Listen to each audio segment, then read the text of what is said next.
लाल करून घेतो. आणि धनंजय देशमुखची मजा चालली, मीडिया समोर यायचं, काही बोलायचं आणि कुठतरी याच्यावर आरोप करायचे, ओबीसी नेत्यांना मलिन करायचं. तो नेता कोणता आहे? त्याची टोळी होती ना संतोषांना देशमुखांना संपवणारी, आणि तू त्यावेळेस म्हणला होता की आमचा अण्णा नाही त्याच्यात, अण्णाचे घरात जाऊन केळे खाल्ले असतील.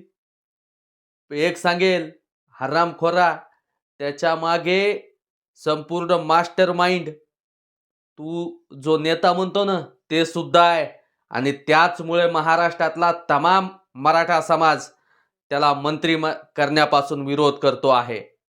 आणि हरामी कोणाची स्क्रिप्ट लिहून घेतो, कोणाकडून पाकिटं घेतो आणि कुणाकडून लाल करून घेतो. तू, कारण तू कोण आहे? तू छकुला आहेस, आणि छकुल्याचं जास्त कोणी ऐकत नाही. आणि छकुल्या तुला काय बोंबलायचंय तर बोंबल. तुझा कोणते ना, तुझा मालक ज्याच्या घरात जाऊन तू केळं खातो ते सुद्धा आता कुठल्याच याच्यात दिसणार नाही. आणि तू काय केळं चोकून खायचे तर खाय, पण संतोषांना देशमुखांच्या कुटुंबियांच्या नादी लागू नको. हा महाराष्ट्रातल्या तमाम मराठा बांधवांचा इशारा आहे तुला. हा व्हिडिओ जाऊ द्या त्याच्यापर्यंत.